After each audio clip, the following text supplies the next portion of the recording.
it's gonna be like in the future.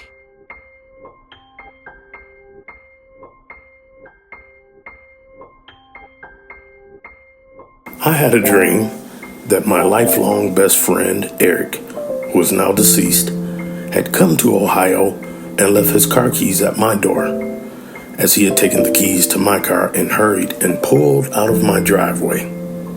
Mind you, that the car that he left for me to drive was an old beat-up Chevy Nova from the early 1970s, while meanwhile he had taken my new luxury crossover SUV. I was able to catch a glimpse of him as he was leaving, and he rolled down the window of my vehicle, waving at me to follow him. I proceeded to hurry to chase him around the block, where we ended up in the parking lot of a local gas station. We both parked, and I assumed that he was coming over to bring me the keys to my car. But instead, when he saw me almost at the car to switch keys, he jumped back in my car and took off again. And I proceeded to chase behind him, but he eventually drove out of my sight. As the day turned into the early evening, my deceased younger brother, Norm, called me on my cell phone and said to me that Eric had left my car and the keys to it with him, so I can come to his house to pick up my car. Whew. What a relief hearing from Norm with that news for me. When I arrived at Norm's house, he was already coming out of the front door with my car keys in his hands, and I saw that my car was parked at the foot of his driveway. He said Eric wanted you to follow him, so that's why he took your car. But he told me that he had to go, so he brought the car to me because he knew that I would get you where you belong. So Norm handed me my keys and hopped in the passenger side to ride home with me, just to make sure that everything was okay. I remember that we didn't talk much. Normally, we would just sit around and laugh in situations like that. But Norm was quiet and contemplative that day, and I would occasionally catch him looking out of the window with long, deep stares. And then sometimes he'd take a quick glance at me to watch me as I was driving, to make sure that I was okay. I didn't care either way. I was just glad to have my little brother riding shotgun with me again, one more time. Not long after that, we pulled up to my house in Euclid, Ohio, where me and my family lived for several years in the mid-2000s. So I unlocked the door to greet my wife, Shanta, along with my kids, Ezekiel and Shantae, and to rub and play with my dog, LeBron, my little buddy. Sweet Pea, my late wife's nickname, said to me, "Hey man, I'm ready to go. Let's go for a ride." I said, "Okay, well, let's get it. But what about the kids?" Norm said, "Don't worry. I'll watch over them for you. You two go ahead and enjoy your time together." So me and Shanta jumped in the car and we took off to hit the highway.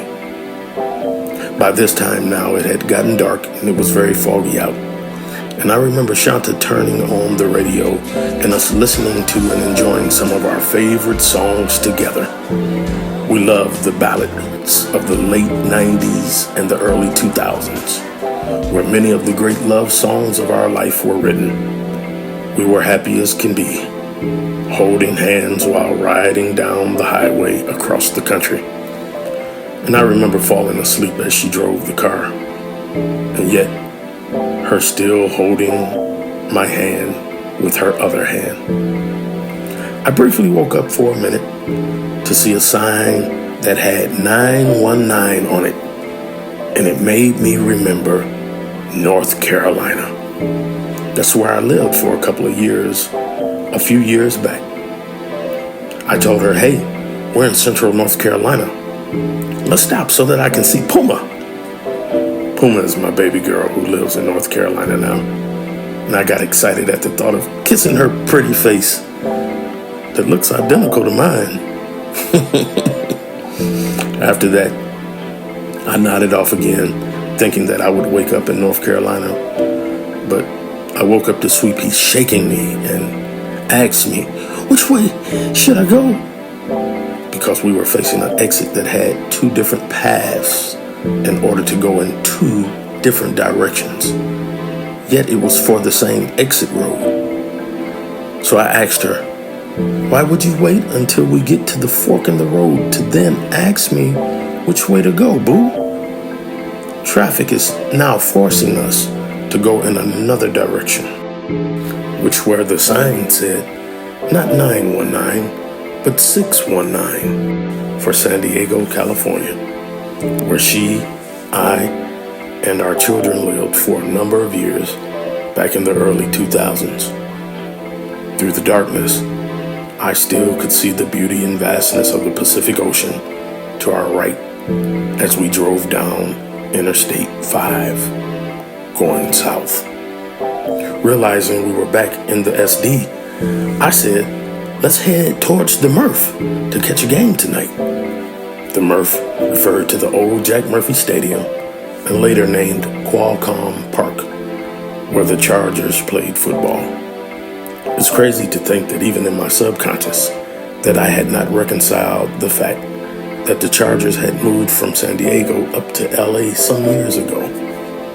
Sweet Pea and me pulled in front of the Murph, expecting to see all of the lights and to hear all of the cheers from the crowd, but we found the stadium was only dark and empty. She said, it would have been fun to catch another game here with you like before, but I need to catch my flight anyway, so ride with me to the airport. I said, what flight? She said, I gotta get back home. I just wanted to spend some time with you before I'm gone again.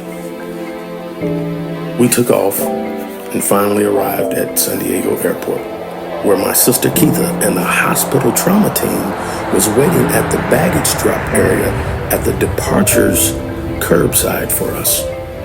They all were standing there with a gurney ready to be used for medical transport for someone. I said, what the heck is going on here? Is someone hurt or in trouble?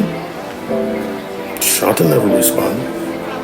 She only proceeded to get out of the car and then was assisted up on the gurney, where she laid flat and her head tilted to her left side and away from me. I ran to the gurney and begged her to get up. I hugged her and kept telling her to get up, but she laid stiff with her eyes set to the left, away from me. I turned to ask my sister Keitha, why won't Shanta get up? Please help me get her up. And when I turned back around to try to wake her again, only the bedding remained on the gurney. Sweet Pea was no longer there. I remember falling to the hard, cold ground as I wept bitterly. My sister Keitha got down on the ground beside me and held me as I cried. I pounded the pavement and said to my sister, why does this keep on happening? She's gone away yet again. The proverbial writer, the wise King Solomon, once wrote in the book of the Proverbs, chapter 5 and verse number 18, let your wife be a fountain of blessings for you, and rejoice in the wife of your youth. Verse 19, he surmises his thoughts by saying, may you always be captivated by her love. Like any couple, Sweet Pea and me had our share of problems in our nearly 21 years together, but our deeply rooted and sincere love for each other always remained true. It allowed for a real friendship and camaraderie, along with a ton of laughs, in spite of any of the tears. I remember at our wedding, while being video recorded by my late brother-in-law Sherman, Shanta and me were sniggling and giggling so much until my dad couldn't start the ceremony. He told us, Y'all gonna be mad at yourselves with all that laughing and playing. You know it's all going on that camera there, boy. Man, we didn't care not one bit. We was excited to get our lives started together. Smash some cake up each other's noses that night. And consummate the marriage. Are you playing with me? Period. I only wish that it would have ended as happy as it started. But I promise you, she was still holding my hand when she took her last breath in this life. Afterwards, I just took a seat on the couch in her hospital room at University Hospitals of Cleveland, wiped my tears, and I took a deep breath as I leaned back on the couch. I considered the significance of the moment, and I wanted to be strong for the rest of our family.